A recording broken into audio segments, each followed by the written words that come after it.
favorite moments of the week. I'm Dr. Flo, not telling you what I heard, but what I know. What I know is that you're loved and lovable. You've always been loved and lovable, and you're going to be loved and lovable for the rest of your life. And I can't change that. Tara can't change that. Poppy, Angie, Loretta, none of us want to change that. This idea that you're loved and lovable, and that you can ask for help today for everything that you need in this life, including the fixing of this wig, and believe that help is coming to you. And of course, every week we're joined by one of the most amazing helpers on the planet, Tara Fraolo. How are you lighting up today and taking on the world? Hello, folks. It's nice to see you. I feel like I haven't been here in a while, but I've also done all the boosts for the last 3 days. So I have. So you've seen me a lot this week. I'm working on believing in my vision. That is what I will say. I'm working on believing in my vision. And other than that, I'm Tara Fraolo. I'm your resident Black, biracial, multi-passionate musician. I talk about the ish that nobody wants to talk about and push you to do the same, including the fact that you listen. All skin folk ain't kinfolk, okay? Because one of y'all out there said I was a whole black lady. She was like, Harriet Tubman wasn't real. Have you seen this on the interwebs? I don't think I brought it to the deck, but I've seen trending elements of this nonsense. Could you explain it? A whole apology video because she was like, I didn't like I should have done more research. I was like, who? How? What did you read? That was think some of these people are intentionally inflammatory. I think that some of them, I think some people get attention in life by going out and saying things like, you know what? Slavery is not real. It's all made up. And then people go, oh my God, nuts. Harriet Tubman is real to me. She will always be real to me. Also, what's real to me. The video I sent you about her and like spirituality. I'll send it to you again. What about it? It was like, or manifestation. It was like she essentially just decided that, in the same way that I'm aligning with my vision, right? She decided that her circumstance was not real. Right, the circumstance of being enslaved and being trapped and being beaten and all of those things was not real, right? Like that was not reality, and manifested what she ended up doing, which was freeing almost 1,000 people over her life. Crazy. That is powerful because thoughts become things. Everything comes out of the seeds and kernels of our minds. So just like Harriet, one day we're going to have to decide what we want to be free from ourselves. One day we're going to have to make a decision about what captors and slave mentality we want to leave behind. Then another crazy decision we're going to have to make is how many people we're going to want to liberate outside of ourselves. There's so many unnamed enslaved people who probably got out and continued on to live the dream of their family or their new families post-enslavement. But Harriet said, I'm going to go back with my guns and set other people free. And so whether you believe that Harriet Tubman is real or imaginary, the story of freeing yourself and freeing those who you care about is the most powerful thing. And that's what I love about Love and Action Network. Like, we're not just trying to build our dreams. Sometimes it's very exhausting to go out and chase people the way y'all sometimes ask us to chase you to care about your dream or to chase you to care about your day. That can be exhausting, but when liberation is something that you're thinking about when you wake up throughout the day and before you go to bed in the ways that we do here in Love and Action Network, it seems like the right thing to do. Why just liberate yourself when there's so many people who want to be free? And we know from Harriet's story, as they tried to what they're trying to do is erase the history of a whole group of people. They're trying to pretend like the struggle of enslaved people wasn't that big a deal. But a price was paid. A price was paid. And we continue to pay it daily by showing up here in Deconstruction Junction and the Daily Boost program and all of the ways in which we try to help people with their dreams, because when one of us is in chains, all of us is in chains. And when one of us is free, all of us are free. So that's that. Speaking of freedom, some of you know that Tara has been working diligently for the last few years on coming into alignment and wrapping her head around what it means to be Black and also part of operatic academia. For those of you who are like, what is he talking about? These are people who are opera singers, opera composers, opera enthusiasts, who are passionate about not just telling some of the stories of humanity, but all of the stories of humanity, especially those that are culturally aligned with who we are. And I'll let you take it away now. The program that she's working on is called Blackening the Canon with Tara Praolo. And anyway, what's been happening around the word was God. And that's not even the original version. That's the IBC version. So I didn't bring this last week, y'all, because much like I struggled to talk about capitalism without being an anti-capitalist when we talk about capitalism, even though we need money to like live, because hey, I should have brought the Ismatu video. I forgot. Anyway, you annoyingly need money to live. It's like, yeah, y'all need to come into the WhatsApp chat because we share much more there. But I did share the Ismatu video being over the top. Anyway, I didn't bring this last week because I have a thing about copyright and licensure, and right now I am fighting with licensure companies and permissions and like trying to get all of that squared away, and it all costs money and it's all stupid because it's like, do we want what we say we want as a group, right? And I mean, so far as like, so Black composers, Black musicians, Black classical musicians, like we can be as specific as we want. Presumably what we want is for other people to hear our art and experience our art, right? And to the wider net, like, do poets want that, right? Does musical theater want that, right?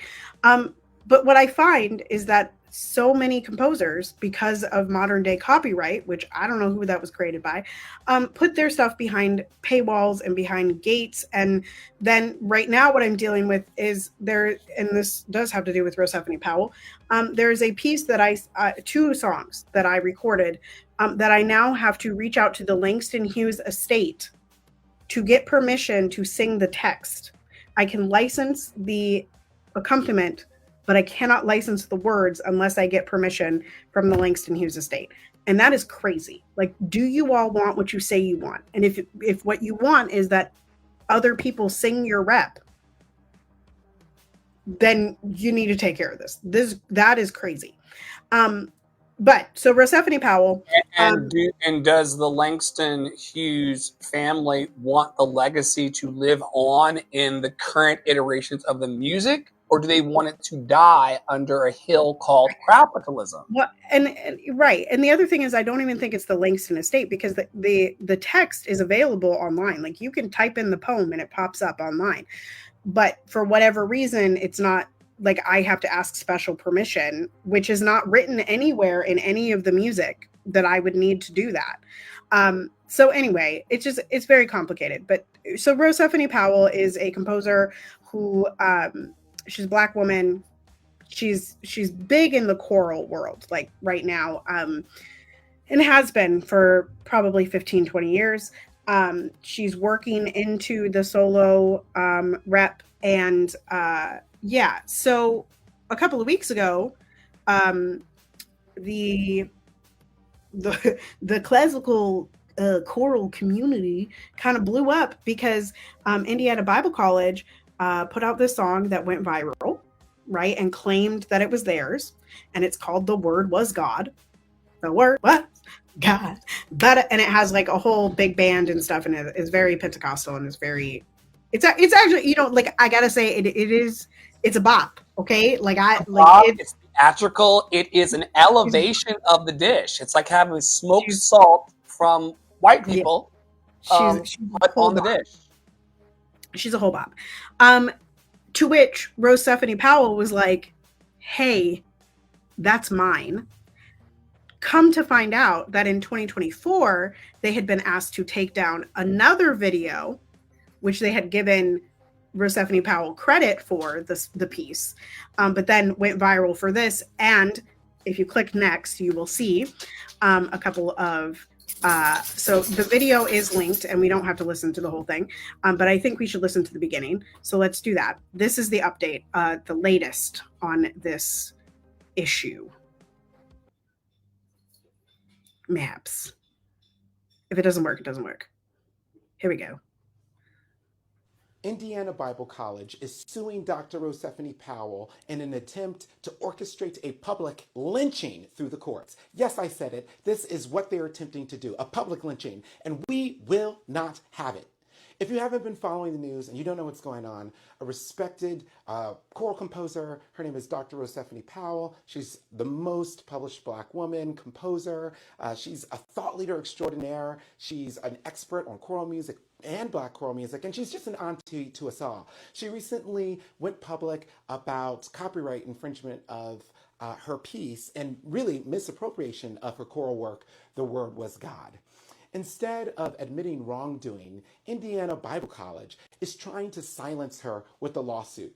They're claiming defamation over her simply speaking the truth and doing so publicly.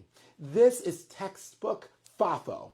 This is how institutions, white institutions, have historically weaponized the legal system to suppress Black voices. This tactic is not new, and we will not allow it to stand. Dr. Powell has conducted herself with the utmost grace, as always, professionalism, as always, and courage. Meanwhile, IBC has chosen manipulation, intimidation, and tactics of historical erasure to bend her to their will. So, colleagues, to creatives out there who are seeing this, it is our responsibility to call out Indiana Bible College's regressive, their abusive, and frankly racist tactics. This is bigger than one song. This is about the protection of Black legacy, of Black cultural treasures and assets, of creativity itself, of integrity, and yes, of truth. So you get the drift. We'll link this video somewhere. Indiana Bible College is now suing Rosephine Powell. The ancestors did not like him kissing so much of her ass that it like stopped him in his tracks. But it's fine. Right. Sorry about the frozen video, y'all. But yeah, so essentially, you know, Indiana Bible College is doing what white people do, using the courts to try to shut up Black people. I also tagged a post by Talia, who is talking about the same thing. Just essentially to be so ridiculous. I did not expect Indiana Bible College to be so ridiculous and sue Rosephine Powell for defamation and loss of wages. Y'all are thieves. You will only ever be known as thieves. So that is the update on that situation. It's very interesting to be a Christian Bible college that's suing a Black woman over a spiritual. But colonizers and people who believe that they can take everything or can discredit and degrade the work of another in order to own it. We've seen this stuff throughout all of history. And so I hope that she at least comes out still getting credit for her work. But this is all about money. It's about the money of the sales of the songs from the college. And it's about her feeling like her legacy could be upended or tarnished through the theft. Her daughter went on TikTok, which I think we've covered here, and talked about how awesome her mom is. Clearly, this gentleman here, Equity Sings, loves her work. In show business, there's no such thing as bad press. So she's going to make more money from having this elevation of the story. But we have a question here in Love and Action Network that we always talk about. To what end? To what end? Like, could they have collaborated on something new and made a fresh opportunity? Yes. But we're so stuck in Black Mama, White Mama, and That was on Threads this week too. And now I saw this morning people going off about Cardi B. Somebody was like, she's not black. And people were like, she's Afro-Latina. That's black. Mixed black. And I was like, well, thank God we're not talking about black mamas and white mamas. We're just talking about Latino and Latina. Latino mamas. The mamas.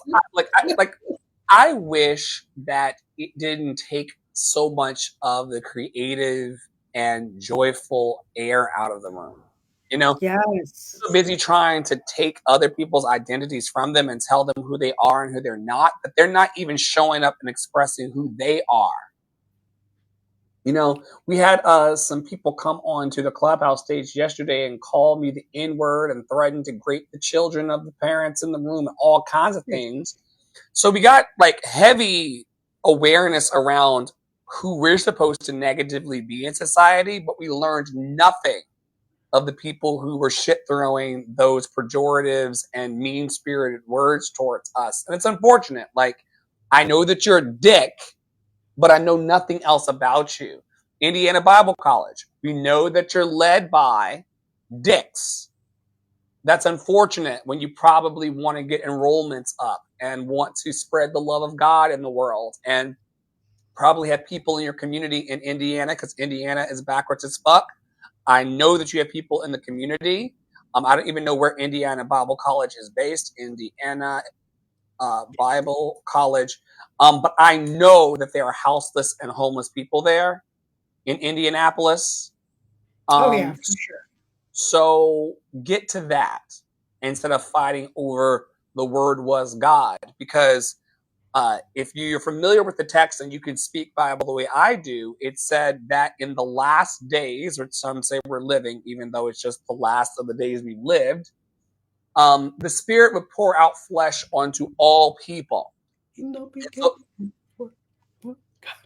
So the fact that they're not pouring out that love onto everybody and are engaging and putting their dead president money towards suing a black woman instead of uplifting, they could have gone into the community and partnered with a local black high school and taught the music to them as a give back program, or asked Persephone what she wanted to do in order to restore balance in the fair and equitable exchange. None of that happened. It's just in court because I've got lawyers and you've got lawyers, and they need something to do today. To make their dead presidents. What a waste of space, time, talent, and treasure, folks. You know who's not wasting space? You know who's speaking up because she can, and we're going to talk about it a bit, as little precious white little girl? Greta! You introduce this topic. I hear the baby. Okay. You introduce this. I'll be right back. Yes, of course. So, for those of you who are not aware, I have no idea how to pronounce her last name, but her name is Greta Thornberry or something very cartoonish. Let's see if we can find her last name. Greta Thunberg. For those of you who are not aware, have been living under a rock. Greta Tintin Eleonora Ernman Thornberg. In a partridge in a pear tree. Jingleheimer Schmidt. Greta Tintin Eleonora Ernman Thunberg Jingleheimer Schmidt. Her name is my name too. Is a Swedish climate activist who sparked a global movement to fight climate change in 2018. At age 15, she began skipping school on Fridays to protest outside the Swedish parliament. with a poster reading "School Strike for Climate." Of course, this young woman who has begun with climate change initiatives has seen an open door for raising humanitarian issues like Gaza and other issues throughout the world. She got on a boat with a bunch of other freedom fighters and sailed her ass into Gaza. Let me pick up some fresh stories about this as well. It says Greta Thunberg and the Freedom Flotilla Coalition are sailing to Gaza. There's a tracker on them. Israel isn't real. Vows to act accordingly as Thunberg sails towards Gaza. They could shoot the boat out the water. They've been retaliating and causing harm to the moms and the dads trying to get to the food that's been dropped. There were kids crying online this week about their mom being killed trying to get flour to make bread for the community and her children. We've seen videos this week and for many months of women in the streets trying to put flour in their skirts. So, like just getting flour off the road. None of us are doing this. No one in my community is scraping flour out of the streets and trying to put it in their shirts and their dresses to make bread for their family. This is bad. And the fact that Lil Greta has to go on a boat to bring awareness to these people brings awareness to a couple things. Nobody cares until little white girls and white women care. Nobody intervenes until someone who looks like them steps in. But evil people who look like her are saying that she's going to be met with some level of force. Why are y'all trying? Well, we know why. Why do you all think you can get away with killing and starving hundreds of thousands to millions of people without us saying anything? Like Tara, no matter how big her business gets, no matter how big her music career grows, vice versa, to sit around as suffering's happening in the local community and also globally, to see it come across the phone and the Google News, and then to talk about pizza is a bastardization of my humanity. Y'all are asking me to be less than human when you don't want to talk about Gaza. You're asking me to be less than human when you don't want to talk about the homelessness in this community and the hunger in this community. Texting me to ask local business leaders who text me to ask about the scandal of the dirty photos at the arts organization, but then get very quiet when I talk about bringing musical theater training and food healing to the community. Shame on y'all. Shame on y'all. And I'm not sure if Tara put it in the deck this week on her shares, but in Minneapolis, Minnesota, there are alleged white people. Is it in the deck? There are people who are in the streets. You're talking about ICE, yeah? Yeah. Yeah, I brought the video. Yep. Calling Game of Thrones shame to what's happening. Because we talked in previous weeks about the New Jersey legislator who is being targeted and sued and going through a lot of litigation as it relates to trying to be a protector of the black and brown bodies in her state.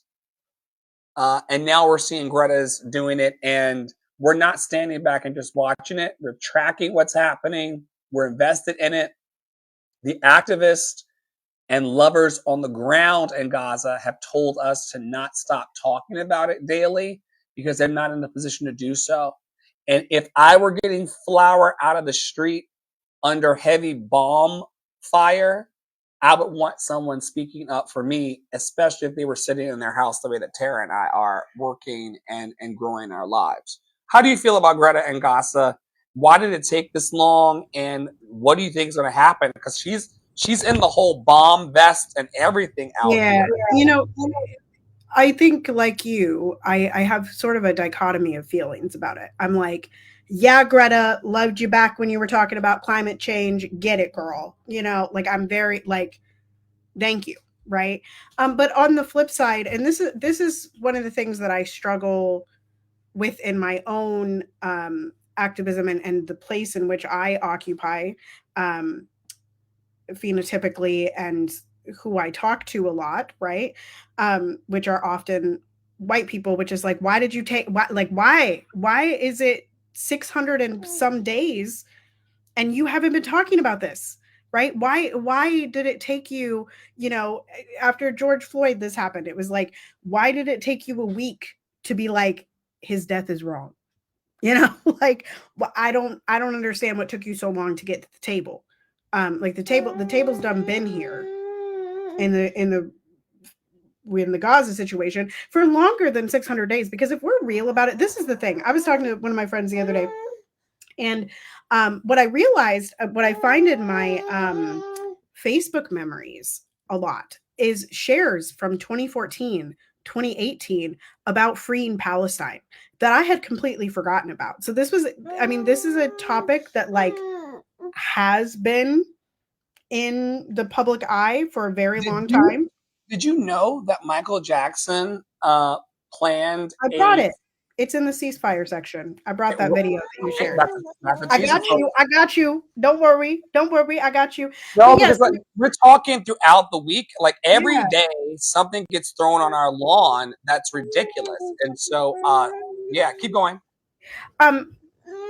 So like the thing for me about Greta, and sorry y'all, you're gonna see me probably do some things that are not cute because my baby wants ice. So here you go. Here you go. Oh, it fell on the floor. Uh-oh. Um, I really struggle, like, and I asked the question on Threads as well. So like there's Greta that's getting attention, who's actually doing something, right? Like this is the thing about Greta. Like she is on a boat trying to get something done, which A tells me that she has Our some asses are sort of, not on a boat. no, but she has some sort of affluence to be able to do that. I mean, because that is a thing too, that like a lot of us, while we would like, I would be on that boat, but I ain't got the money to fly across the world.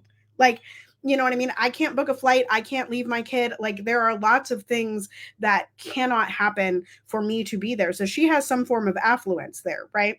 But number two, and I wondered this aloud about Miss Rachel, right?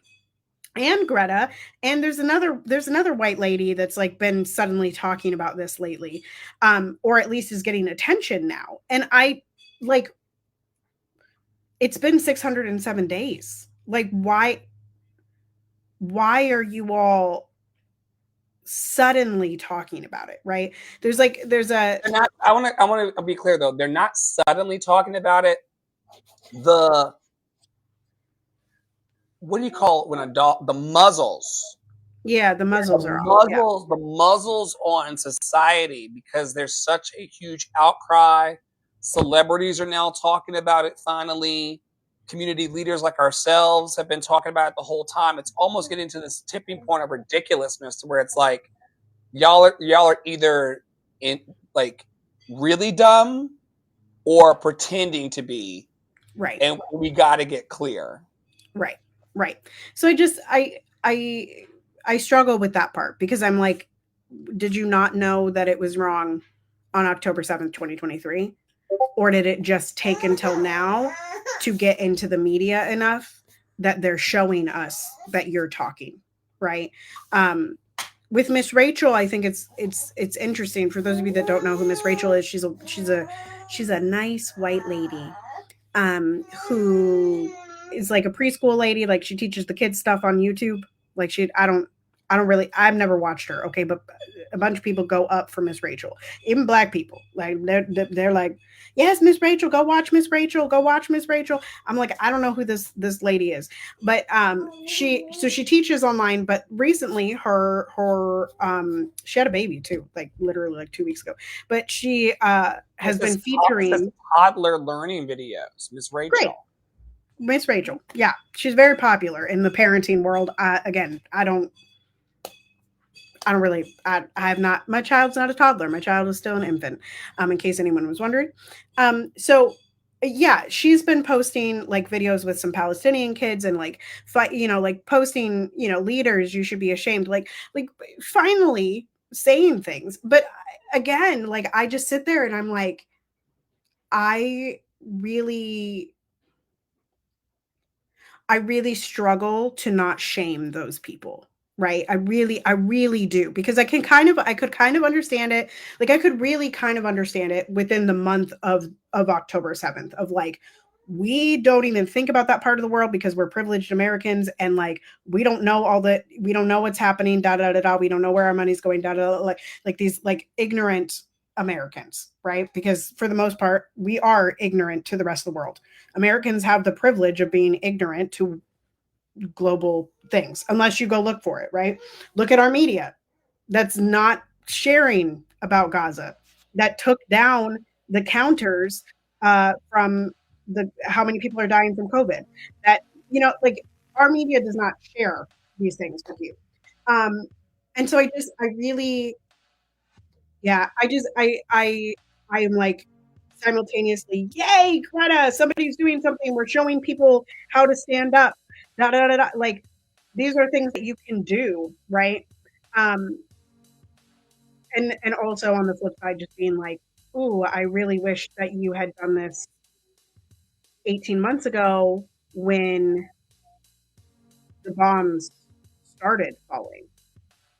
And I always get this sense from people of all colors that they're kind of sticking their head around the corner, trying to see if it's safe enough to protect people. Like, yeah, will I lose something personally? And we've had this conversation individually and collectively here. Like, what are the actual losses that I could encounter by speaking up for brown people on the other side of the planet? And a lot of people, black, brown, crazy, of all kinds of varieties, purple, green, fuchsia, a lot of people have decided that they just want to stay out of it because that feels like a protected place for them. But I know that after they're done bombing the Gazans, they're coming for us next, and they already are doing it. Y'all should look up Palantir.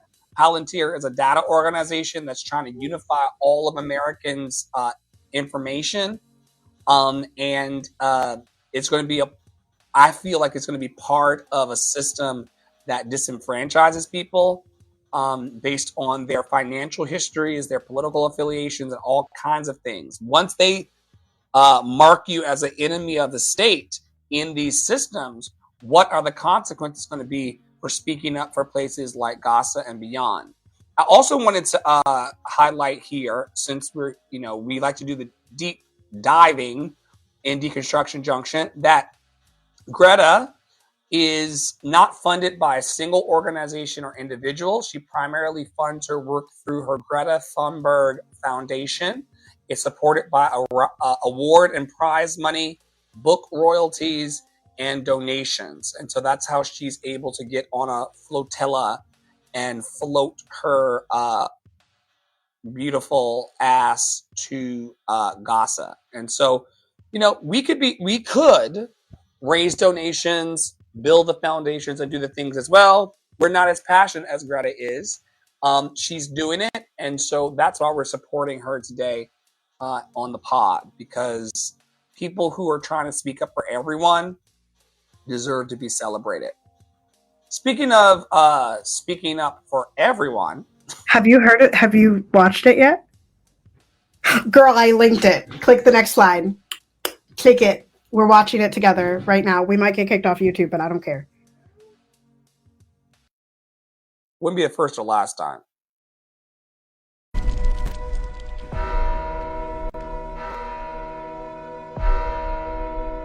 Alpha Withrop, I know you're out here.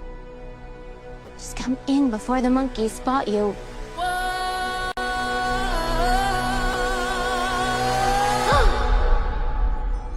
There's no going back. This is between us, the wizard, and I.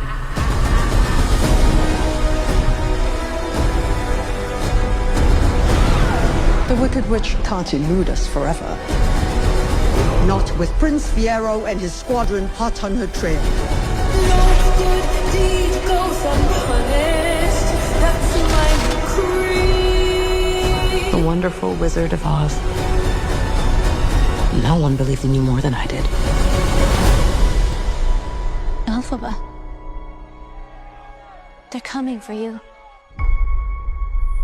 I've heard it said that people come into our lives for a reason.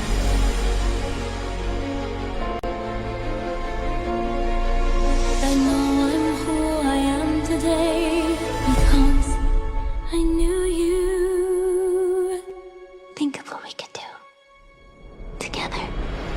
Like a comet born from orbit as it passes the sun. Like a seed drop by a skybird in a distant world. Who can say if I haven't changed? What a better. Bring me a room of the Wicked Witch of the West. For a while there, I thought you changed. I have changed. It's time. For both of us. To fly! Because I knew you. You're the only friend I ever had. Because I knew you. And I've had so many friends. I have been changed for good. But only one that mattered.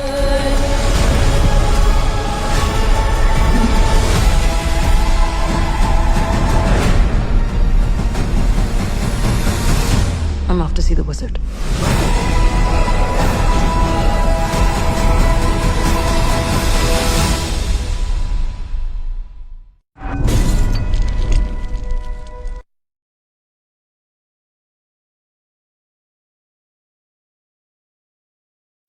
I'm so excited. I have chills right now. I'm crying. That's my second time, and I'm crying because, I like, have chills.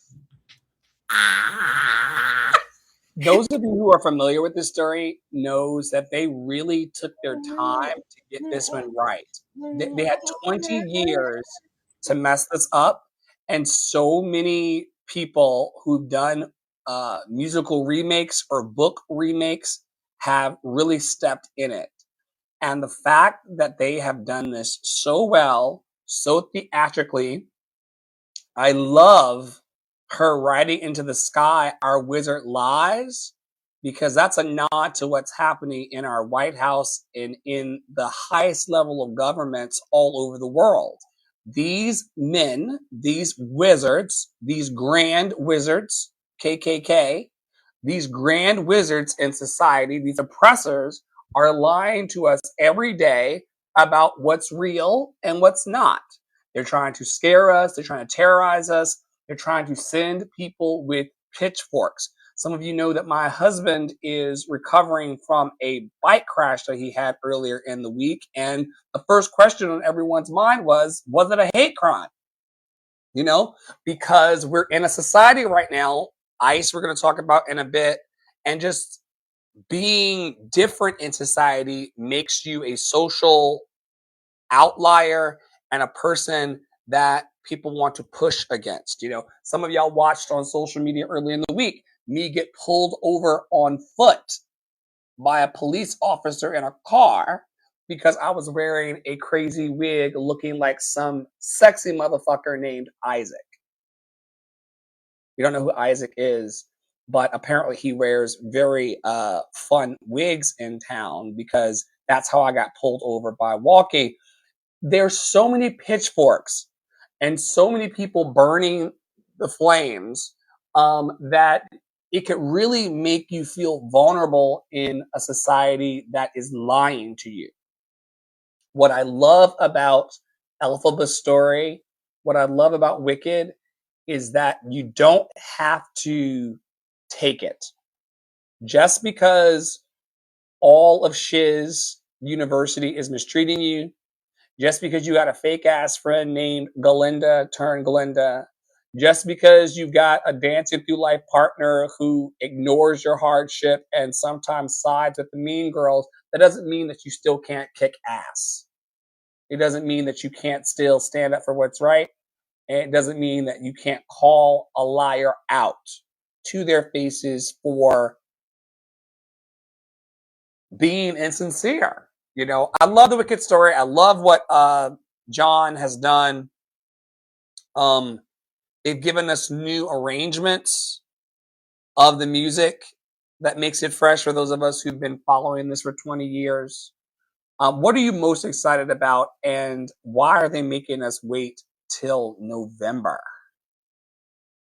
Listen, the marketing for Wicked has been flawless. Flawless. Flawless. Chef kiss. Flawless. Will I be in the theater on November 21st? Highly likely.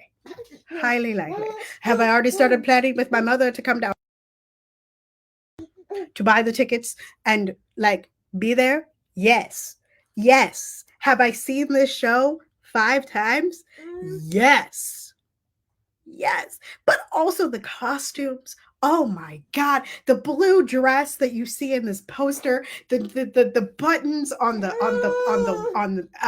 Elfie's outfit, and y'all, if you go on the Wicked movie sites, it's Wicked movie, okay, like on Instagram and on the TikToks and like all the places, okay, they show you all of the main characters, including Nessa Rose, and then there's if you look through the interwebs, there are analyses, and they talk about, I can't spoil it, but they talk about certain parts of people's costumes and how it like references something that they're becoming. That costume designer won awards. Oh, he Black. is spectacular. Blackety black. I love it. I love the colorway. I love that the colors are darker this time. I love it. I love it. I love it. Yeah, we're very excited about Wicked for Good in our community, and we're huge musical theater heads. We love Rent, we love Wicked. There's a bunch of overlap here in the opera and the musical theater world for what's happening here, and I cannot wait to have that joy in my life. Speaking of pitchforks, we know that there are people who want to harm. We know there are people who want to vilify. We know there are people who want to ruin folks' day by calling them everything but their names. But my question is, do we have enough community care networks in our locations that we live in? And I want to encourage everyone today to start in your own special way. It could start with a notebook, or it could start with websites and directories like what we're building in Love and Action Network. But I really want to encourage everyone to know where your helpers are in your community. You don't have to know everybody, but it's important to know at least 5 to 10 people who, if you are in dire straits, or if you are feeling unsafe in your community, you have to know where the refuges are. And we're working through Airtable and a bunch of other platforms to really be able to surface directories and resources for people who are, some of these people are working 3 jobs, so they don't have time to call and to see where the bread is. They don't have time to call and to see where the resources are. What say you, Tara, before my Alexa starts yelling about Community Care Network? I think that this is where we all need to start. You +1, the baby just like trust fell. But on to the bottom. We are learning. We're learning. But yeah, U+1, I'll speak from personal experience that sometimes being a parent can actually be really isolating, because you don't, like, if you don't set up a network prior to the birth of your child, because then you really feel like nobody wants to put up with your child. Or, like you just feel very alone. Even in like the infertility networks, it has a habit. Also, I don't know if y'all can hear what's happening outside, but it's very loud outside. Anyway, I just think it's important. A lot of us feel very alone, or like we have to learn everything ourselves, and that is a lie that capitalism tells you. It's a lie. It's a lie. There is always going to be someone that you can make a connection with that is going to help you, right? And that is able to help you for whatever you have or need, right? So I just think they're really important, and I think we can seek them out more instead of seeking out seeking out YouTube videos to help ourselves. I always share with people to work smart, not hard. And there's a bunch of you, myself included, who are sometimes addicted to the struggle, addicted to doing it by yourself. You know, you fuck it, I'll just do it myself kinds of people. Then you turn around wondering why you're exhausted. You're exhausted because you don't have a network, number one. And you're also exhausted because you don't trust the network you have. You don't trust that the people, even if it's 2 or 3 people or 4 people or 5 people, a handful, you don't trust that they're actually going to make space for you in order to be okay. And what we're really working on within our network is finding the people who are honest enough, open enough, willing and available enough to actually show up. We have families. We're raising kids and husbands. So we're just as strapped for time and sometimes cash, you know, as everyone else, but we are willing to care. And there is someone in your community and in your network and in your family and your church space, in your school spaces, wherever you frequent, there are a group of people who are there who want to work smart, not hard as well. I've said this for years. If you have 10 people giving 10% effort, that's 100% effort. So no one has to give 100. No one has to give 125%. We're able to show up in this network and show up in the world doing our part.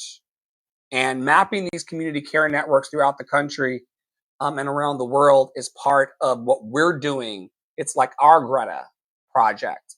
You know, we can't do it all and we can't help everybody, but we can certainly help those who are in our immediate environment and also ourselves. And it's important to love yourself enough to help yourself and to lean into those who want to help you as well. And I'm telling you, y'all think it's this elaborate pride game or this, you know, huge thing. It's not.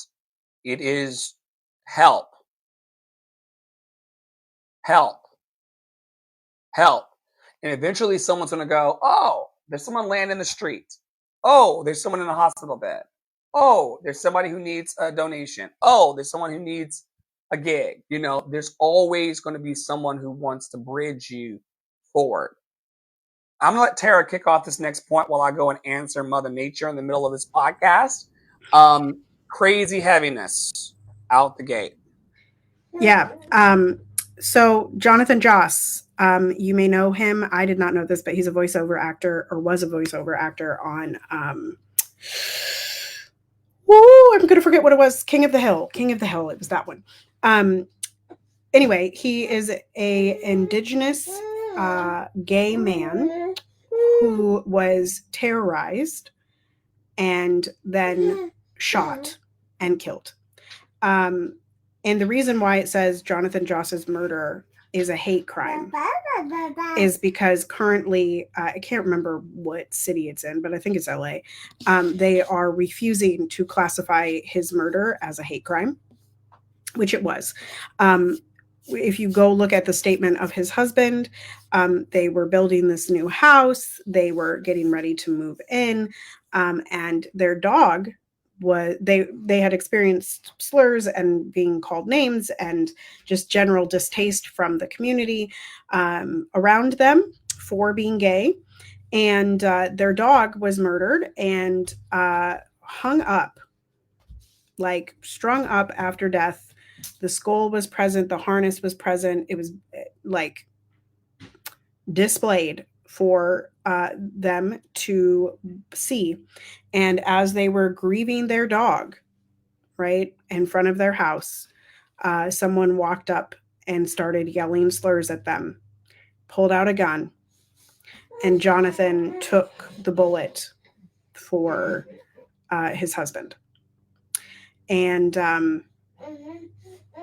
I, like a lot of the other things that we have talked about, Gaza, Flint, many, many other things, this is one of those things that should not go untalked about, right? This absolutely must be talked about, not just because he was gay, not just because it is Pride Month, but also because he is yet another Indigenous murder, right? Yet another person who is Indigenous and was murdered.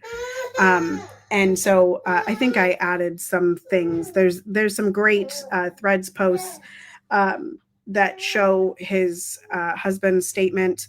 And then just and Dr. Flo also has reposted this. You can go on and you can just make it a train. Jonathan Joss's murder is a hate crime. Jonathan Joss's murder is a hate crime. Jonathan Joss's murder is a hate crime. That was his dog. And the reason why I'm jumping on this bandwagon for justice is because in these bigoted, racist, and homophobic environments, police and local community members often try to go, well, we don't really know what happened.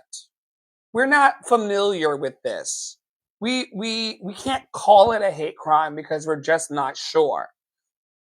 Community members had threatened to kill these people's animals and did it. Community members had threatened to burn their house down for years and did it. These were bullies and community antagonizing people, including local law enforcement, who were threatening these men who are same gender loving, who are minding their business. Right. And Jonathan and his husband reported. They reported, like the police knew about this. They knew. But the police people fail to recognize this throughout the country. The police is actually okay with bullying people who seem like they are lesser in their value in society. I have been in New York City, where the moment that the cops showed up and recognized that it was a queer house or queer environment, they took the crime and the aggression of the outsiders less seriously. It's almost like we live in a society that collectively believes that gay people and people who are different deserve what's coming to them. If you were not so out with your love, if you were not so out with who you are, then no one would be antagonizing you. But you know what this situation is giving me? And I'm going to give space for you to read these pieces if you want to. But this is giving, if you ever watched, oh my God, that weirdo who rapes the children. Kevin Spacey did a very famous movie called American Beauty. And in that movie, spoiler alert, fast forward if you don't want to hear it, the neighbor is like a closeted homosexual father who thinks that Kevin Spacey's character is molesting his son, but because of his internalized homophobia, he ends up murdering the neighbor.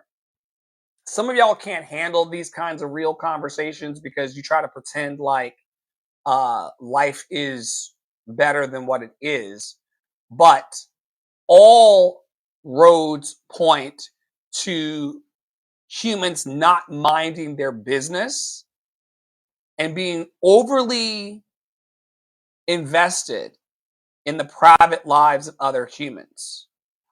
You cannot tell me that the guy who killed Jonathan Joss was not a fag or fag adjacent. Because people who do not internally struggle with homophobia or their homosexual feelings, like they don't go out of their way to harm other people. And this is literally something that I will stand by. The guy in your family who's constantly bringing up gay people and his hatred of gay people or his desire to harm gay people is a homosexual himself. We see this every day on Clubhouse. People come to our stages to bring up homosexual lifestyle behaviors and try to act like I brought it up first. It just happened yesterday on a stage. We were in there talking about our dreams and our hopes and our futures. Here comes someone to remind me that I'm gay and all of the things I do in bed. You're only obsessed with the homosexual lifestyle and what homosexuals are doing because you are a faggot yourself. Okay? I feel the same way about DL men. If you're bringing up gay people all the time, and like I said it before, if you got some man in your community that acts very aggressive towards trans people and gay people, he is a closet homosexual who's on the struggle bus to nowhere. And Poppy Waters says it a lot. This is a DL world. We're just living in it. The amount of men that show up behind you in the restroom, the amount of cops that that pull you over in wigs, calling you someone else, you know, y'all are not okay with your feelings sexually. You came up in an American repressed society that did not want you to be a person, a boy child, or a grown man that has dolls. A black man in a dress online on Clubhouse. A black man in a dress is not a humiliation ritual in Hollywood unless y'all were homophobic and transphobic in the first place. The only way that I can be embarrassed as a gay person is if y'all want me to feel that way. All right, if you're trying to make me feel that way. So I feel bad for this guy who is trying to get out of Texas and mind his business, but someone decided to insert themselves in his narrative. Was that guy on Grindr? Was that guy sneaking around town? Did that guy have a history since high school of antagonizing gay people? We'll probably find a history of a person who was never okay with this live and let live thing that we do over here. I don't care what you're doing when I'm not around. It's none of my business. And the fact that you all are so preoccupied with other people's sex lives to the point of murder tells you that we need more mental health care in the society than we want to actually recognize. I can't stand you bitches. Is there enough? This question has really helped me come from under the vitriol I feel inside as it relates to people murdering people because they can't mind their business. So I have to ask myself, is there enough compassion in my heart? Is there enough love in my heart? Is there enough belonging to myself? Is there enough peace that I can give to myself today to walk around in life wearing my very fun wig? You know, is there enough confidence? Is there enough self-love? And this was brought into our community by a gentleman stranger on Clubhouse named Daniel. I'll say Daniel M because I don't really know how to pronounce his last name, but he's working on a global movement asking the question, is there enough?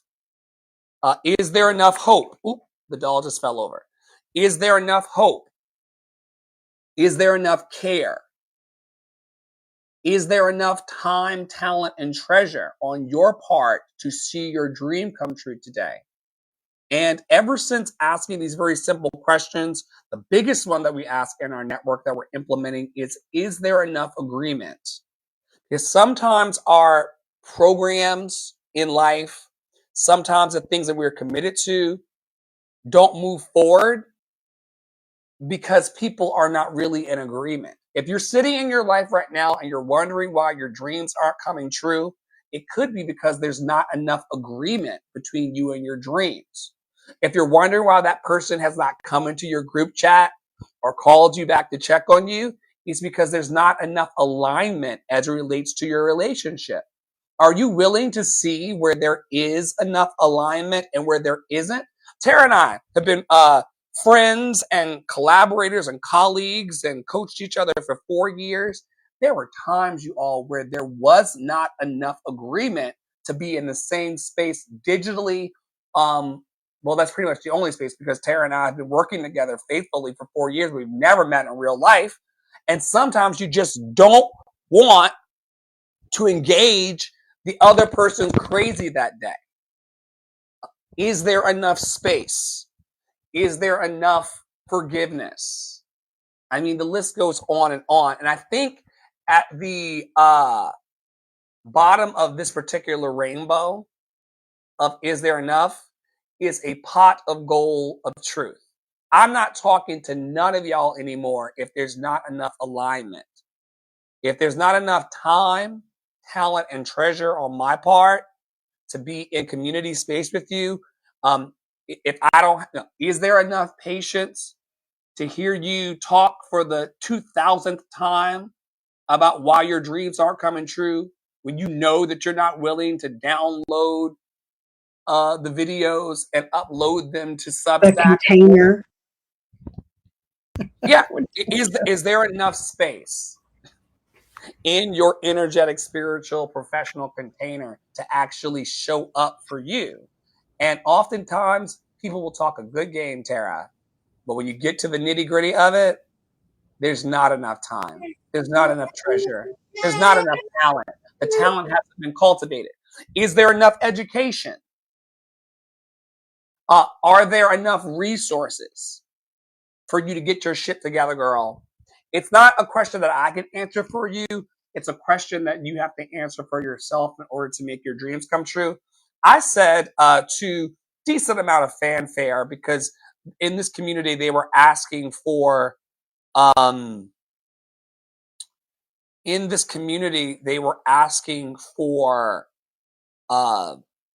testimonials about the work. And I said, the Is There Enough campaign holds the power to heal 10 generations forward and 10 generations back when placed in the hands of those who truly embrace its core philosophies. Those who find resonance with its message will discover a deeper freedom here and beyond.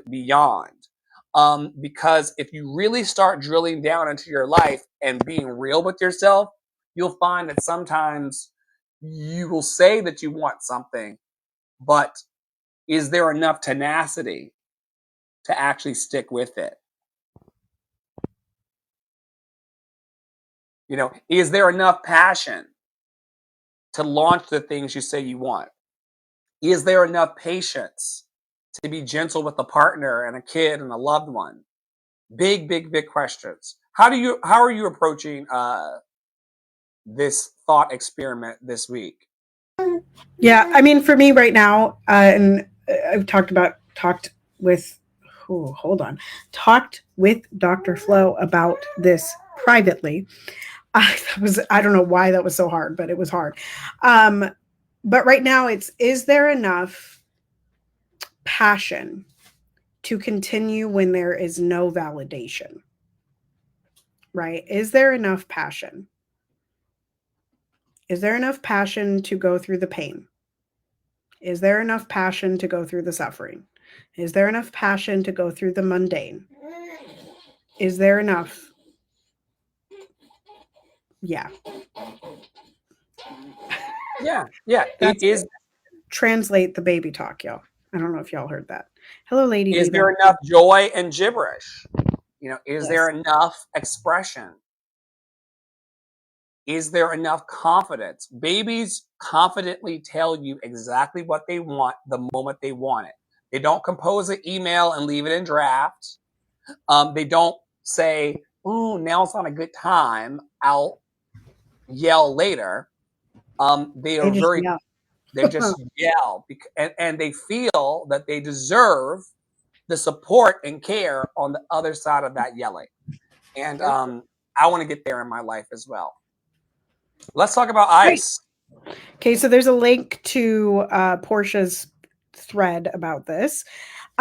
But before we go there, I want to read this from Zelly Imani. I don't even know who this person is, but I have enjoyed following them for the last couple weeks. It says, you don't stop ICE raids by reforming ICE. You stop them by abolishing it and refusing to create anything in its image. And I was so moved by the last part of that statement. Right? You stop them by abolishing it and refusing to create anything in its image. And I need us to just do a big picture thing, because a lot of y'all think that you're creating something by making a nonprofit, right? That you're creating something different, or you think that you're being different by doing XYZ. And the reality is you're still creating within the image of capitalism and colonization. That's the reality. And so the refusal to create anything in the image of what we know is what we need more of. More of that energy. More of that energy, please. But let's go to Portia, which is not really Portia's video. It's just a video that she shared. I put down on the screen, are you willing to break the chains? Yeah. Are you willing to not reform the police or this informal Gestapo that's terrorizing all kinds of industries? They were snatching people out of Congress offices a couple of days ago. Yes, they were. They're clearly trying to do a fear and paranoia kind of thing with everybody, and I'm just not going with it. I'm not going to. Neither was Minneapolis. So this was down the street from me at the Capitol.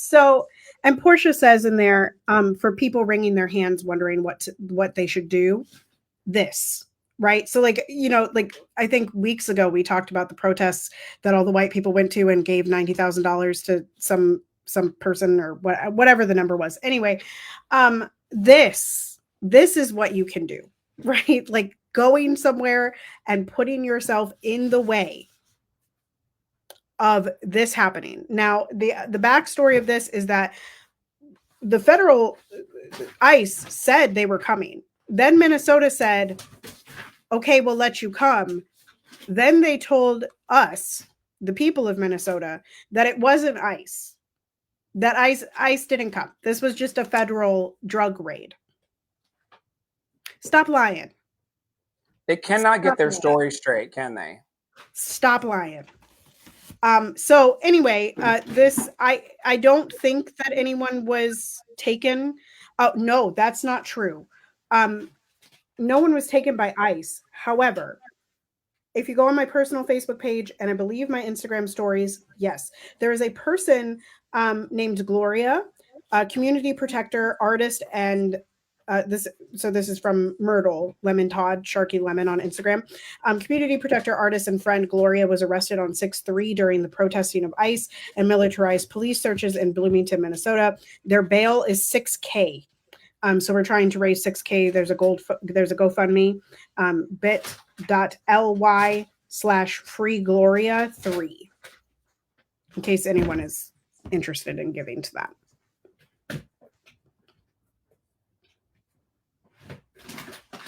So yeah, that's the only one that I have heard of being taken, but we know what it was.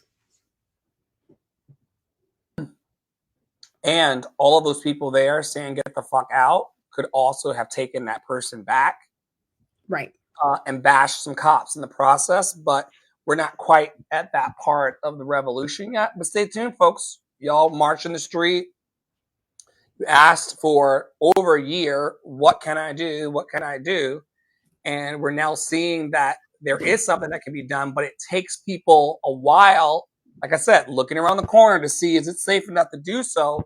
Just know after they're done terrorizing those harmless people, they're coming for your ass next. And the reason why they're coming is because they're intentionally trying to disconnect us when they know that we're adulting so hard. The majority feedback that I get from people who are interested in coaching or interested in being in community is that they're so busy. They're so overwhelmed. They're overwhelmed by their thoughts. They don't have enough time. They don't have enough space to contribute back to relationships. You know, they are they're too busy to text into a group chat, but they definitely want to hear from you. You know, and I'm like, where is the meeting of the minds of how we're going to be connected enough for things to get better? And I just want to stop here and just pause this week to just say that you're not a bad person for adulting and getting caught up in your life. And you're not a bad person for feeling disconnected, because all of this stuff is happening as strings are being pulled by people whose names we know and people whose names we don't know using the internet. Some of us are getting, because we're seeking it out, all of the information of what's happening, or as much as we can gather. Some of us don't even know that Greta's on the water. And so we're really having to work hard through the community caring networks and through what we do here in Love in Action to make sure that our community and our core is not disconnected because we just decided to not put full effort forward today. You know? Right. Well, and back to your community care network segment. You know, Dr. Flo and I, he said it, we've been working together virtually for 4 years. And so we know each other well enough to know that community care thing of like, I noticed, hey, Dr. Flo hasn't been on since 7:30 this morning. Oh, it's room time. I was 20 minutes late, but it was room time. Let me go check on these people, right? Let me go community for a sec and tell people where I am just in case. Right.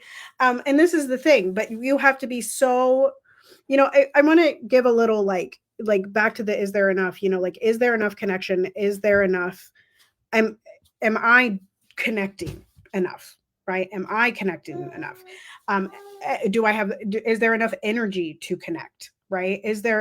And what I realized over the last couple of days, I've been posting back into my broadcast channel on Instagram, asking for, because I'm doing pride boxes. I'm challenging myself to like get back to posting more frequently on Instagram and on the spaces, because I've been pretty overwhelmed with like IRL and community care. Right. I've been in community for months. 4 months, and y'all haven't really seen any of it. Like, if you haven't been in community with us, it's not as easy as it looks, folks. We make it look easy with our little fancy screens and our PowerPoints and things, but being in community does require a certain level of energy and effort. Yeah. Is there enough? Yeah. And so, you know, one thing that I was noticing last night, I was like, oh, I'm actually lifted by this, even if nobody responds, right? Like I am doing the work of connecting. I'm doing that work, and that feels good. And so, you know, again, there's no fault for needing to disconnect. Heck, I changed to only listening to the news on the podcast that I share with you all. I do not listen to Pod Save the World. I do not listen to Pod Save America. I don't even listen to Pod Save the People. I don't listen to The Bulwark, and I don't listen to 5-4, and I don't listen to Strict Scrutiny. I don't listen to any of these podcasts anymore. I listen to my true crime ones, because those are past stories that I can't do nothing about, you know? But I don't listen. I like, literally, the people are dead. Like, most of the time they're telling stories of both the murderer is done dead and the victim is very dead. Okay. Jesus. So, you know, there's nothing I can do in that situation because they're all dead. So, you know, but that's the only time I listen to the news. So I understand needing to disconnect. I understand wanting to put your phone down because capitalism sucks. I understand not wanting to get sold to. I understand not wanting to sell. I understand all of that. And when we find a way that we can connect that feels joyful, latch onto it and go. That's all. Yeah, folks. And remember, we haven't brought this into our pod show yet. And thank y'all for listening over on Google Podcasts, Apple Podcasts, Spotify, YouTube, Substack, wherever you source your joy. We haven't brought it in here yet, but joy is an actual weapon. Joy is the revolution, as Tara would say. Joy, you may not feel like it because of all of the external feedback and that you're getting, but joy actually has the ability to transform a lot of the hardship that we see. And we laugh here every day. We joke about it. Sometimes we're laughing at ourselves.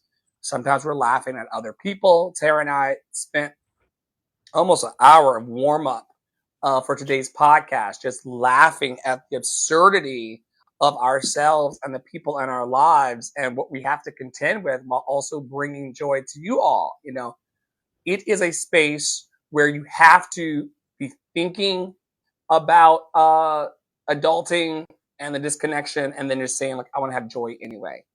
And another thing that we're bringing our joy to is the declaration of ceasefire now.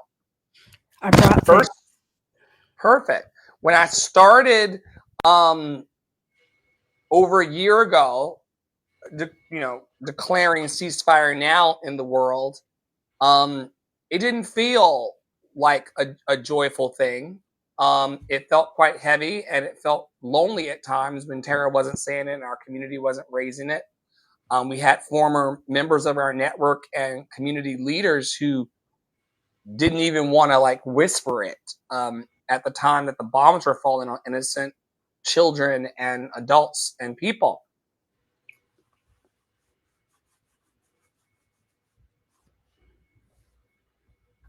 I have since decided that standing up for humans that I know and don't know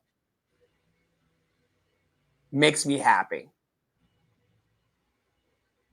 We have not gotten into it yet, but it's sitting in the queue of a program to run here.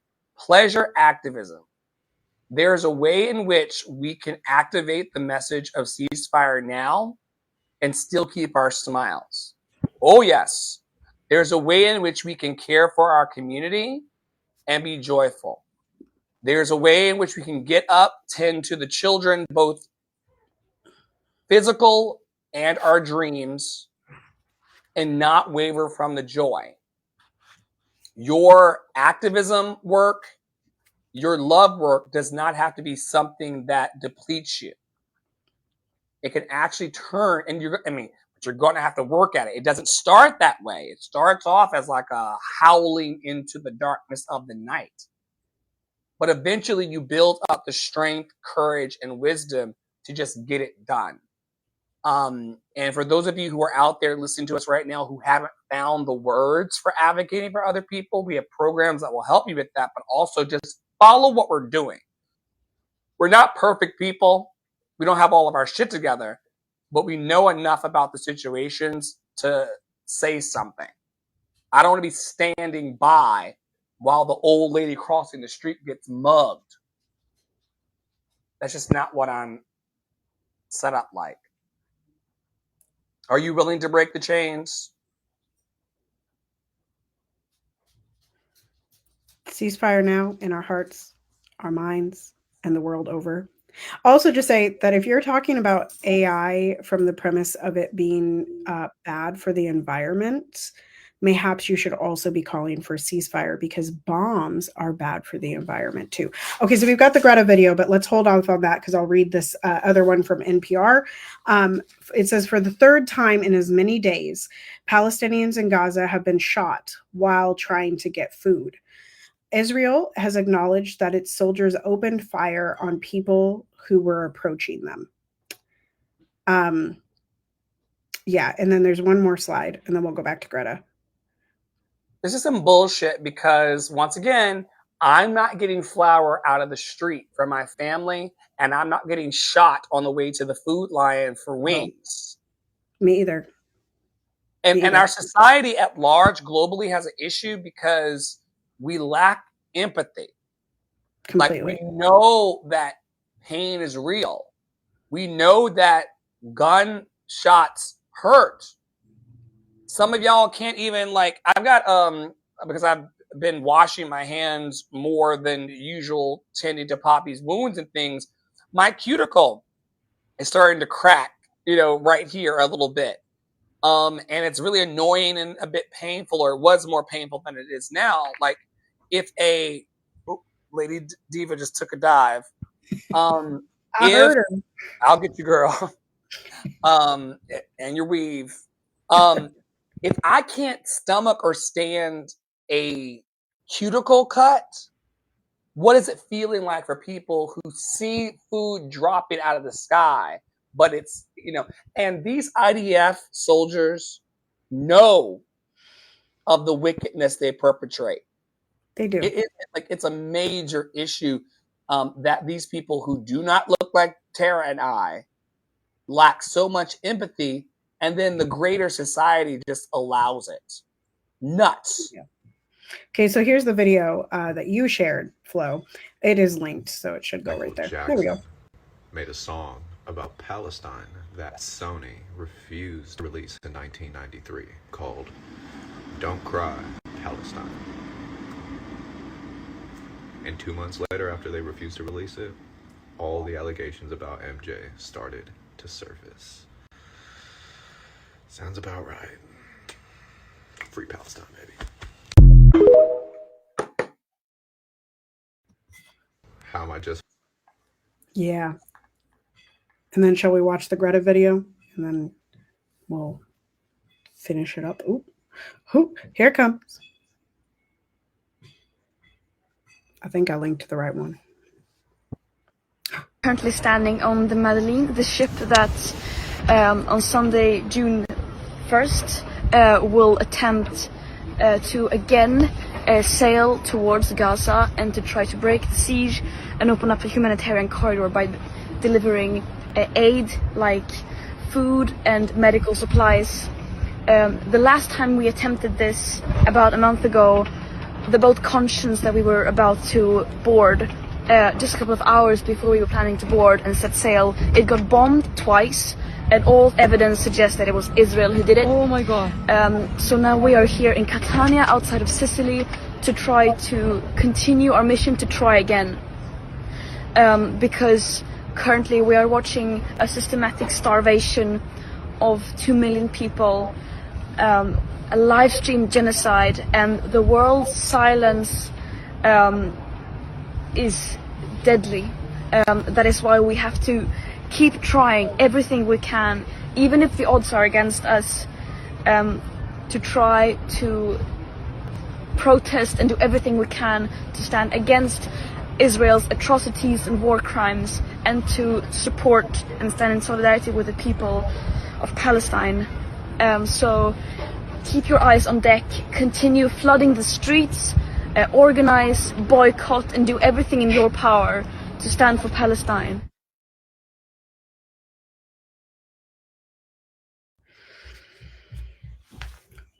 You humans really exhaust me. I want you to know to your faces, as a matter of record, that y'all really exhaust me. Bombing a group of people who want to open a corridor to feed people is sinister and evil, no matter how you cut it. I didn't know until now that they had been bombed once by Isn't Real for trying to help people. And that's why a lot of freedom fighters are afraid. They don't want to get bombed for helping people. And people in power who seek to oppress want to scare all of us in this way. They tried to do it to the civil rights workers in the 60s. They did it to Michael Jackson. Did it to Michael Jackson. It's just like, no matter whether you're a multimillionaire or a person with $5, they want you afraid. And I think you should wake up. I really do think that you should wake up. Which leads us to one of our final slides of the day. What comes next? On Clubhouse, we've been doing a series of rooms called AM Thoughts and Decisions, PM Thoughts and Decisions.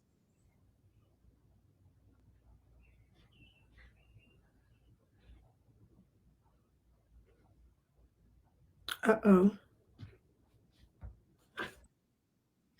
To breath in my body. You're back.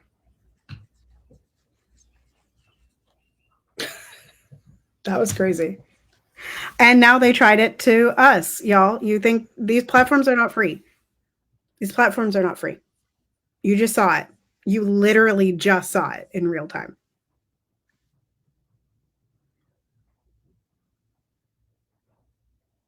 It's how I know that we are onto something.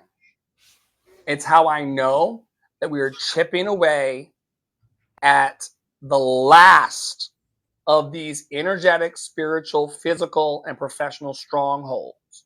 People are speaking up. Black and brown people are going into their city council meetings, standing inches from their police commissioners' faces and saying, if you take another one of our child's lives in this community, we will be doing the same to you and your community. Right. You cannot unalive us. Expect us to handle the job. So what comes next for me is to continue to love my people and to love folks that I don't know.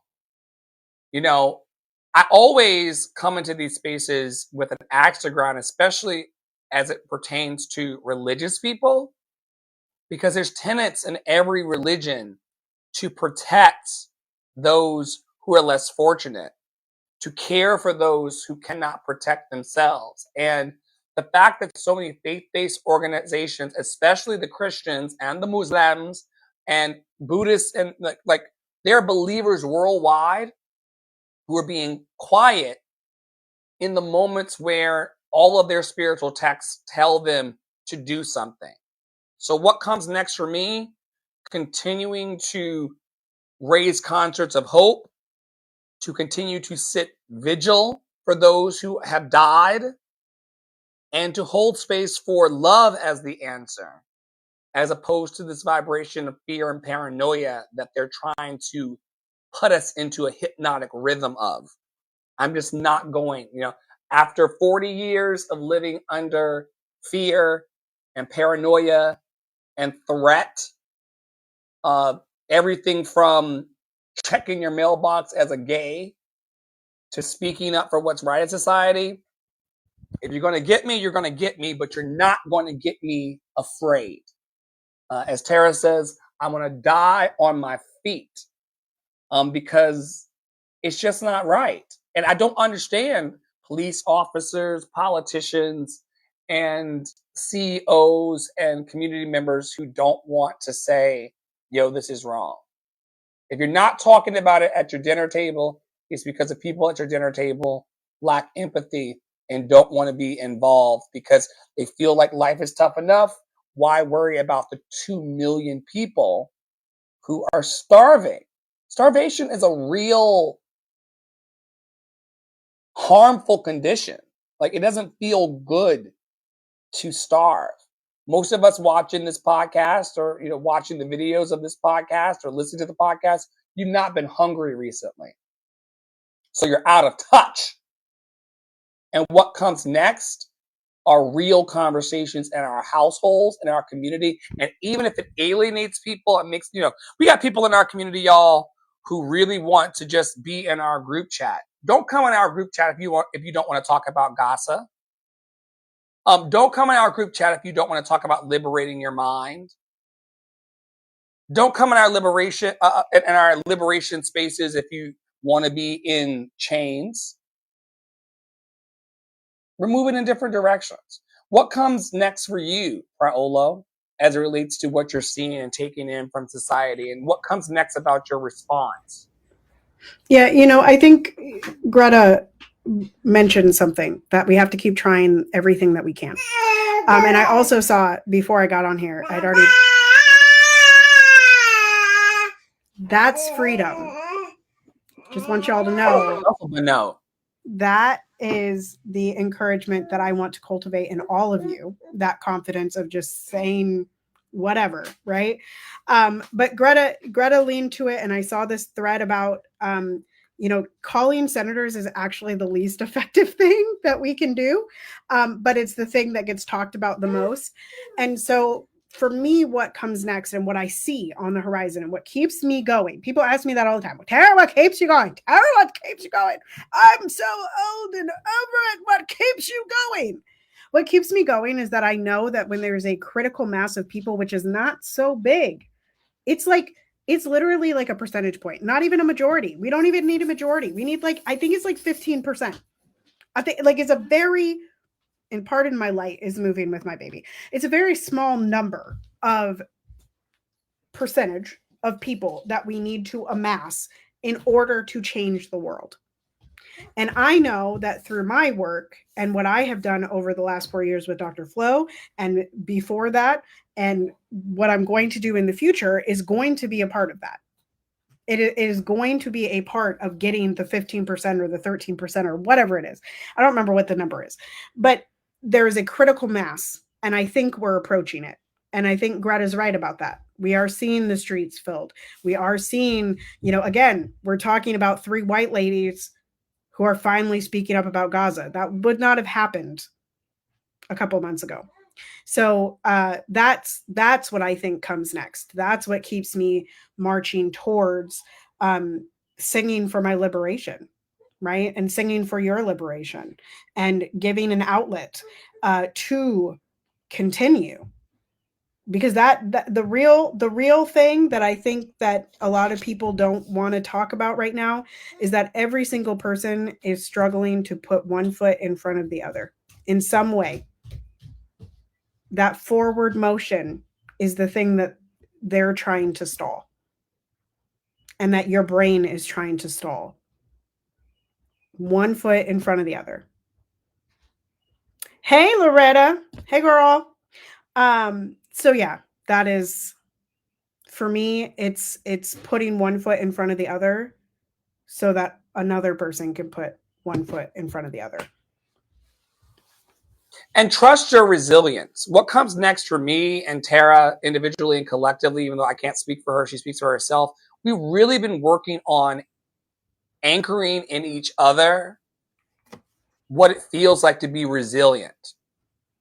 Like really calling upon Tara's last 60 years of living on the planet. She's 60 years old, guys. Doesn't she look great?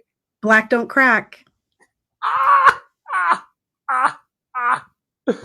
But where are the moments in the last 60 years of Tara's lives and the last 80 of my lives, multiple lives lived at the same time? Where are the moments, Loretta, where you have been resilient? Where are the moments when you thought that you would not be able to stand up, but there was courage in there? There was confidence in there. There was a belonging to yourself that allowed you to belong to other people. And I will continue to remind Tara that she was a bad somebody before, bad meaning good for those of you who don't track Black people in the way they talk. She was a bad mama jamma before she met me because she was resilient. Her resilience has gotten stronger in our relationship and will only continue to exponentially grow because the things you focus on are the things that will grow in your life. And what comes next for us is a resilient ending and a resilient process. What does that look like? Oh my goodness. This week, y'all, I'm so glad that Loretta's in the room so I can tell her thank you on the podcast. This week, I feel like the Love Revival and Academy officially kicked off because I was able to sing for the Chicago Public Library for Miss Murray and the kids and the adults. This idea that the world deserves to know that they're loved and lovable, that people deserve to know it, that your dreams deserve to know that they're loved and lovable, and that everybody as a musician started at middle C. started learning the fingering of their instrument. Even the baby over there in Minnesota is learning how to strike the keyboard and how to play the piano. It all starts somewhere, and it's from a place of wanting to encourage, equip, and empower. So I had an amazing time on Tuesday sharing with the kids and the library program in Chicago. It really strengthened my confidence, and courage as it relates to the stories I'm supposed to tell with people and how I'm supposed to set people free. Could you tell them a bit more about the Love Revival in your point of view? Yeah, the Love Revival, and I think our injured friend Suze is home. I have a student in 9 minutes, so we're gonna wrap it up. But also, the Love Revival. Dr. Flo used to say more often than he does now that there is a love revival waiting to break out in all of us. And what we're really, I find that when I talk to people about, like, if we go 5 whys deep on our dreams, most people are seeking freedom, love, joy for all. Where hair and makeup has entered the building. He is not going to let that fly. So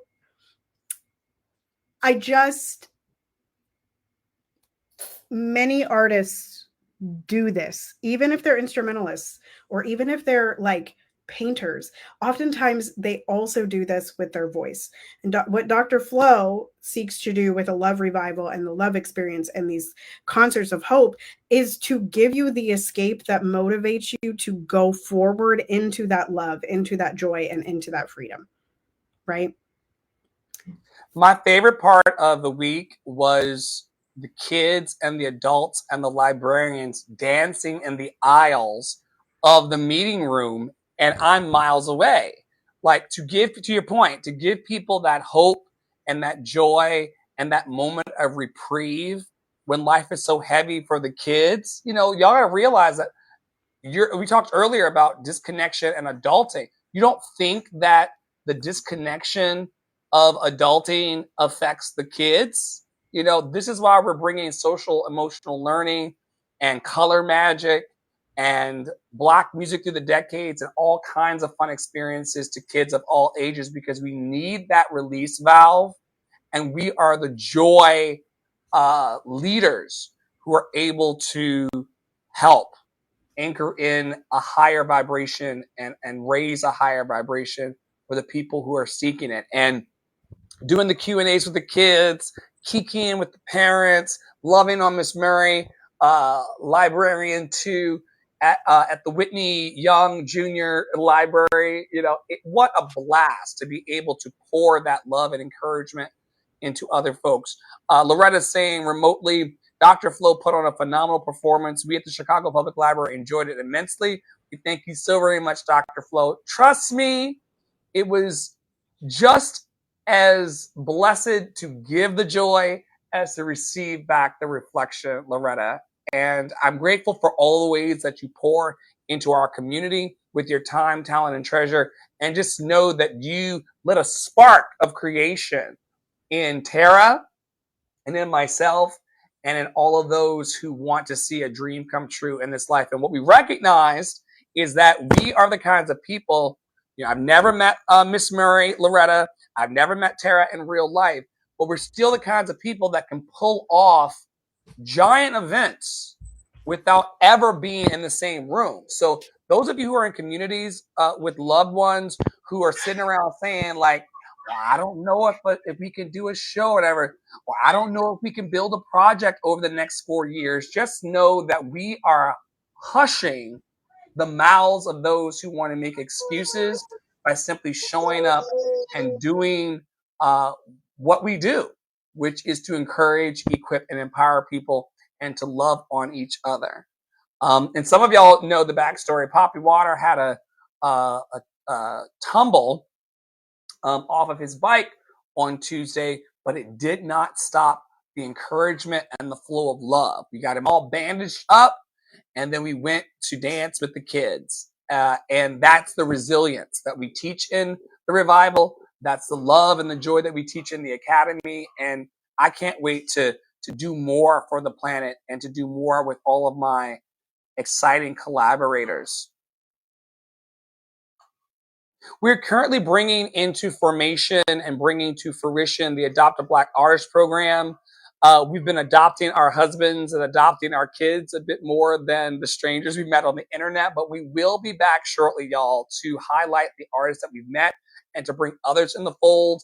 This is a promotion and mentorship program where we want to help all Black artists see it for themselves. I met a child named London on Tuesday who is a Black artist that I want to adopt. You know, how is she going to matriculate in her music? How is she going to grow in her personal expression? How is her personal expression going to be a blessing to her family and cousins and aunts and uncles who I've never met? It's important that we love and care for one another, and our Adopt a Black Artist program is part of that love flow. Also, if you're out there in the world and you're looking to encourage people using the power of love through music, theater, and art, the way we did on Tuesday in Chicago, I'm hiring assistants and support people to help us move this forward. We're moving, you know, some days it feels like I'm sloth-like. That could also be the indica. But sometimes it just feels like our dreams are just moving at a snail's pace. When you have community, you can move exponentially faster because of the love, support, and care. And we have a small core, about 5 or 6 people in Love and Action Network, including Miss Murray and Tara and Poppy. We could move faster, but we're only going to be able to do that if we have your passion and your purpose on deck. So go to the website, look into our newly placed selector tools. If you need help with your presentation, performance, or your vocal performance, or life coaching or business planning, we would love to bring you into that work as well. We will not stop until everyone that we see that wants the encouragement are actually encouraged.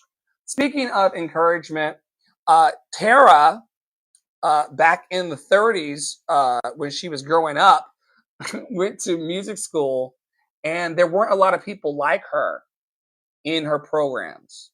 There were not a lot of people like her teaching her classical music.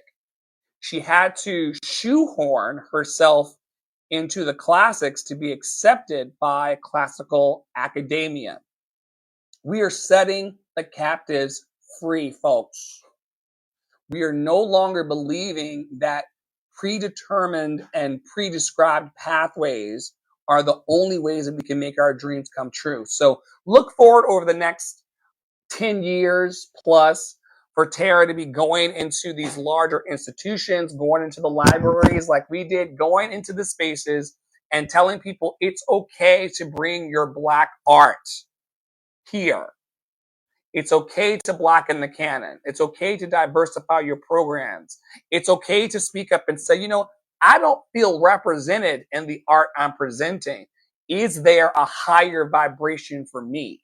Tara, what is the higher vibration that you're seeking when you say things like, I'm Tara Parolo and I'm seeking to blacken the canon? I want people to be able to see themselves. It is my belief that whiteness steals from Blackness an awful lot, right? We know this.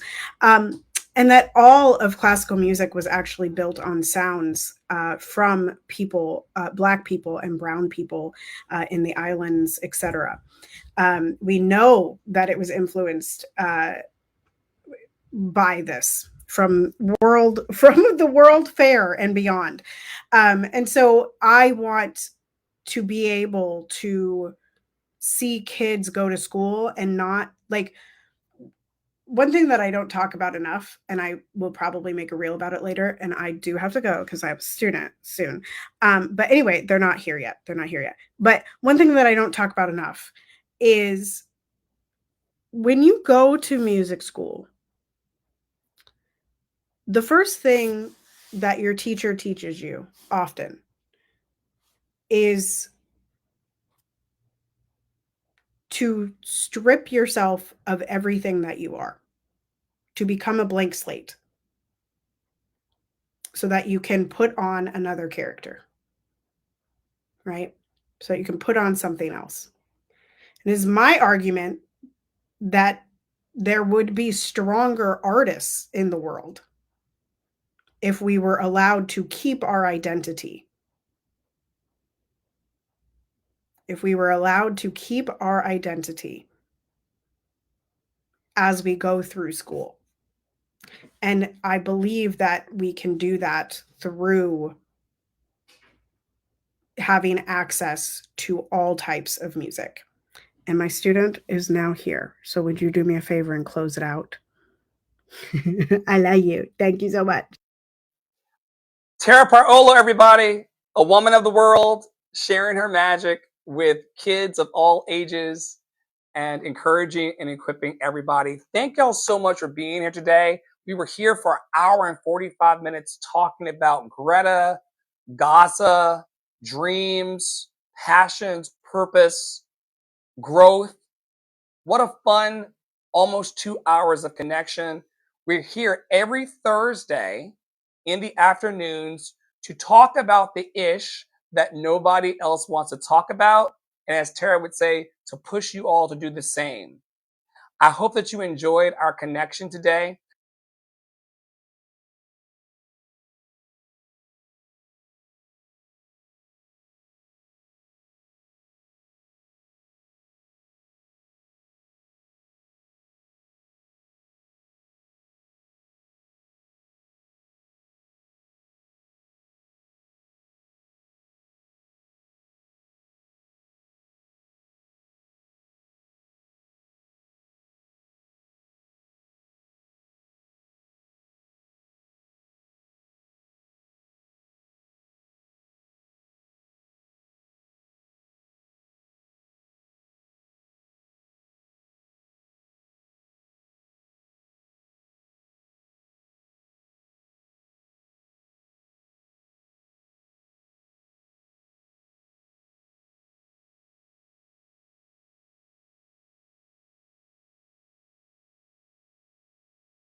Been so live today that one of my mics died.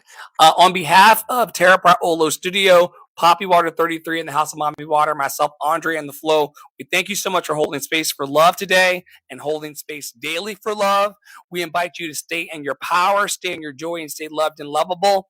This will be available on Spotify, Apple Podcasts, Google Podcasts, Substack, YouTube, and wherever else you source your joy.